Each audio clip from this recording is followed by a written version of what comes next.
గంజాయి కనిపించినా, పేరు వినిపించినా, రవాణా చేసినా, ఇలా ఏ రకంగా గంజాయి అన్న పదం వినిపిస్తే చాలు పోలీసులు బెండు తీస్తారు. రెడ్ హ్యాండెడ్గా దొరికితే కేర్ ఆఫ్ అడ్రస్ శ్రీకృష్ణ జన్మస్థానం.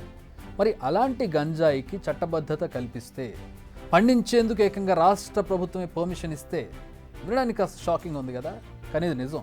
ఎందుకే గంజాయి పంట సాగుకి ఇంత ఫ్రీడమ్ ఇచ్చేందుకు కారణం ఏంటి? నిజానికి గంజాయి అంటే ఏంటి? ఓ మత్తు పదార్థం. ఒక్కసారి దీనికి బానిస అయితే ఆ తర్వాత లేనిపోని ఆరోగ్య సమస్యలు వస్తాయి, అడిక్ట్ అయిపోతారు. అందుకే ఏ రాష్ట్ర ప్రభుత్వమైనా గంజాయి సాగును, రవాణాను, వాడకాన్ని నిషేధించింది. బట్ హిమాచల్ ప్రదేశ్ ప్రభుత్వం మాత్రం కాస్త డిఫరెంట్. ఏకంగా గంజాయి సాగును చట్టబద్ధం చేసేందుకు రెడీ అయింది. ఇలా చట్టబద్ధం చేసే తీర్మానానికి హిమాచల్ ప్రదేశ్ అసెంబ్లీ ఆమోదం తెలిపింది. ఫస్ట్ గంజాయి గురించి తెలుసుకుందాం. ఆ తర్వాత హిమాచల్ ప్రదేశ్ ఈ పంట సాగుకి ఎందుకు చట్టబద్ధత కల్పించిందో మనకు అర్థమవుతుంది. గంజాయి అనేది ఒక మత్తు మందు. ఇది మన అభిప్రాయం, మనకు తెలిసిన విషయం. కానీ ఇది పూర్తిగా నిజం కాదు. ఎందుకంటే గంజాయి అనేది ఒక నొప్పి నివారణ, మనిషి మెదడుని యాక్టివేట్ చేసే ప్రకృతి సిద్ధమైన మూలకం, న్యాచురల్ సెడేటివ్. నిజానికి ఈ మొక్కకు ఎన్నో మంచి లక్షణాలు ఉంటాయి. పురాణాల్లో చాలా పురాతనమైన సందర్భాల్లో అనెస్థీషియా అనేది మనకి ఇప్పుడున్న మత్తు మందు ఏదైతే ఉందో అది ఉండేది కాదు. అప్పట్లోనే మనకి సర్జరీలు చేశారు. ఆ సర్జరీలు చేయడానికి ఈ గంజాయిని అనెస్థీషియాగా వాడేవాళ్ళు, అంటే మత్తు మందుగా వాడేవారు. గంజాయి ఇచ్చి ఆపరేషన్ కానీ, కత్తులతో కోయడం కానీ ఇలాంటి నొప్పి లేకుండా గంజాయి ఇచ్చేసి దాన్ని సెడేటివ్గా వాడేవాడు. తలనొప్పి, అలసటతో పాటు వివిధ వ్యాధుల చికిత్స గంజాయి మంచి మందు. ఇది చెప్పింది మనం కాదు, కొన్ని ఆయుర్వేద గ్రంథాలు చెబుతున్నాయి.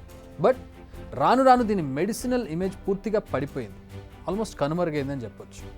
గంజాయి నుంచి వచ్చేవి క్యానబినాయిడ్స్, ఓపియం నుంచి హెరాయిన్, కోడిన్, పెపవరిన్, నార్కోటిన్, మార్ఫిన్ లాంటి న్యాచురల్ ఓపిమాయిడ్స్ తయారు చేస్తారు. ఇవన్నీ ప్యూర్ డ్రగ్స్. ఇదో పెద్ద దంద. కానీ ట్రామడాల్, ఫెండానిల్ వంటివి మెడిసిన్, సింథటిక్ ఓపిమాయిడ్స్. అంటే ఇవి సింథటిక్ డ్రగ్స్. గుండె, ఊపిరితిత్తులను కంట్రోల్లో ఉంచే మిడ్ బ్రెయిన్ ప్రాంతంపై ఈ ఓపిమాయిడ్స్ పనిచేస్తాయి. నిజానికి గంజాయిలో దాదాపు 80 రకాల క్యానబినాయిడ్స్ ఉన్నాయి. మనం గంజాయి అనే ఒక పదంతో దాన్ని తీసేస్తాం, కానీ గంజాయిలోనే చాలా రకాల జాతులు ఉన్నాయి, దాదాపు 80 రకాలు. అందులో టెట్రాహైడ్రో క్యానబినాయిడ్ అనేది తప్ప ప్రతి ఇతర కెమికల్ ఒక అద్భుతమైన మందుగా పనిచేస్తుంది అంటున్నారు. క్యాన్సర్ జబ్బులను కూడా తగ్గించే అద్భుతమైన మూలకాలు ఈ గంజాయిలోని కొన్ని జాతుల మొక్కల్లో ఉంటాయని తెలుస్తుంది. సో గంజాయి అంటే కేవలం పొగ, భాంగ్ ఇలాంటివి మాత్రమే కాదు, గంజాయి అంటే ఔషధం కూడా. అందుకే ఈ మధ్య పరిశోధనలు పెరుగుతున్నాయి, డిమాండ్ కూడా పెరుగుతోంది. ఫారిన్ కంట్రీస్లో, వెస్ట్రన్, ప్రధానంగా యూఎస్లోని కొన్ని స్టేట్స్లో దీన్ని లీగల్ చేశారు. 1985లో మన దేశం గంజాయిని నార్కోటిక్స్ జాబితాలో చేర్చింది. సాగును, నిల్వను, రవాణాను, వాడకాన్ని తీవ్ర నేరంగా గుర్తించింది. బట్ ఇప్పటికీ కూడా గంజాయిని సాగు చేసే వారి సంఖ్య పెరుగుతుందనే చెప్పాలి. హోలీ వచ్చిందంటే నార్త్ ఇండియాలో భాంగ్ అనే పేరుతో గంజాయిని వాడుతూ ఉంటారు అన్అఫిషియల్లీ. అంతేకాదు కొందరు బ్రోకర్లు నాణ్యమైన విత్తనాలు కూడా సప్లై చేస్తూ ఉంటారు. ఇది వాస్తవం. ఎందుకు ఇంత డిమాండ్ అంటే బయట అమ్ముకునేందుకు కొంత అయితే వీటిలో ఉన్న ఔషధ గుణాలు కూడా అంతే ఉన్నాయని కొన్ని స్టడీస్లో తేలింది. షుగర్, నరాల సంబంధిత ఆరోగ్య సమస్యలు గంజాయి బాగా పనిచేస్తుంది. ఇన్సోమ్నియా అంటే నిద్రలేమికి కూడా ఇది బాగా పనిచేస్తుంది. అంటే అందుకే గంజాయికి అంత డిమాండ్ ఉంది. ఇప్పటికే రాజస్థాన్, మధ్యప్రదేశ్, ఉత్తరప్రదేశ్లోని కొన్ని జిల్లాల్లో గంజాయి సాగును చట్టబద్ధం చేశారు. ఇప్పుడు హిమాచల్ వంతని చెప్పాలి. సో గంజాయి నారతోటి, బేసిక్గా గంజాయి నార, ఈ చెట్టుకు ఉండేటటువంటి నారతోటి జూట్ బ్యాగ్స్ని తయారు చేస్తారు. హెంప్ అంటారు దాన్ని. సో అది గంజాయిలో ఒక రకం. ఈ హెంప్ సీడ్స్ అత్యధిక ప్రోటీన్ కలిగినటువంటి ఆహార పదార్థం. మనకి ఇప్పటికీ షాప్స్లో దొరుకుతుంది hemp seeds, hemp seed oil. ఇవన్నీ మంచి ప్రోటీన్ కలిగినటువంటి, యాంటీ ఆక్సిడెంట్స్ కలిగినటువంటి ఆహార పదార్థాలు. ఇప్పటికీ వాటిని మనకి హైదరాబాద్లో ఈ షాప్కి వెళ్ళినా కూడా దొరుకుతాయి. ఈ సప్లిమెంట్స్ సప్లై చేసేటటువంటి స్టోర్స్లో లీగల్గా వాటిని అమ్ముతారు. హెంప్ సీడ్స్ అంటారు వాటిని, గంజాయి కాదు. సో ఇవి సెడేటివ్స్ కాదు. గంజాయిలోని అన్ని జాతులు సెడేషన్ అంటే మత్తును కలిగించవు, కొన్ని మాత్రమే కలిగిస్తాయి. సో వాటిని నిషేధించారు, వీటిని కాదు. ఇక హిమాచల్ ప్రదేశ్ విషయానికి వద్దాం. హిమాచల్ ప్రదేశ్ ఈ నిర్ణయం తీసుకోవడానికి ముందు ఒక కమిటీని కూడా వేసింది. ఇందులో మెడికల్, ఇండస్ట్రియల్ ఇలా 2 రకాలకు సంబంధించి యూజ్ ఉందని తేలింది. అంతేకాకుండా జమ్మూ కాశ్మీర్, ఉత్తరాఖండ్, మధ్యప్రదేశ్ రాష్ట్రాల్లో గంజాయి సాగు విజయవంతమైన నమూనాలను కూడా అధ్యయనం చేశారు. వాటన్నింటినీ పరిశీలించిన తర్వాతే హిమాచల్ ప్రదేశ్లో గంజాయి సాగుకు చట్టబద్ధత కల్పిస్తున్నారు.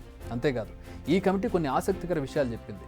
గంజాయి సాగుకు ఎక్కువగా నీరు అవసరం లేదు, జంతువులు కూడా ఈ పంటను ధ్వంసం చేయవు, దాని జోలికి వెళ్ళవలసి. గంజాయి చెట్లకు రోగాలు కూడా రావు. అంతేకాకుండా పరిశ్రమల కోసం ఉపయోగించే గంజాయి సాగుకు ఎక్కువ విస్తీర్ణం ఉన్న భూమి అవసరం లేదు. సంప్రదాయ పంటలు సాధ్యం కాని ప్రాంతంలో ఈ గంజాయిను సాగు చేయొచ్చు. ఇవి కమిటీ చెప్పిన కొన్ని విషయాలు. అయితే పండించడం మాత్రమే లీగల్, బయట అమ్మడం కాదు. మీరు పండించడం వరకే మీ పని. దాన్ని కోసి ఎక్కడో అమ్ముతానంటే మాత్రం కుదరదు, వాడతానంటే కుదరదు. ఎందుకంటే దాన్ని సరిగా ప్రాసెస్ చేయకపోతే ఇప్పుడు మనం బయట చూస్తున్న అనర్థాలు జరుగుతాయి. మీరు మా గురించి తప్పుగా అనుకోవద్దు. మేము ఇక్కడ గంజాయిని ప్రమోట్ చేయడం లేదు, అసలు ప్రమోట్ చేయడం లేదు. అక్కడ హిమాచల్ ప్రదేశ్లో ఏం జరుగుతుంది, వాళ్ళు ఏం చేస్తున్నారు, ఎందుకు చేస్తున్నారని చెప్పే ప్రయత్నం చేస్తున్నాం.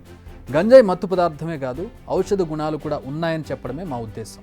కానీ దీనిని మంచి కంటే చెడు కోసం ఉపయోగించడం ఇప్పుడు వచ్చిన అసలు సమస్య. ఇప్పుడు వైట్నర్ ఉంది, వైట్నర్ని మనం వాడే పద్ధతి కంటే కూడా దాన్ని ఉపయోగించడం చాలా రకాలుగా చూస్తూ ఉంటాం. మత్తు తేయడానికి కూడా వైట్నర్ని వాడుతూ ఉంటారు.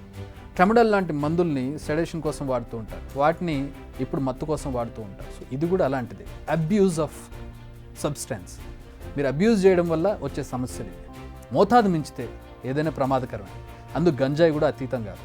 మోతాదుకు మించి తీసుకుంటే ఆరోగ్యానికి హానికరం. గంజాయి వెనుక మరో కథ ఉందనేది మా ఉద్దేశం, అంతేగాని దాన్ని ప్రమోట్ చేయడం కాదు.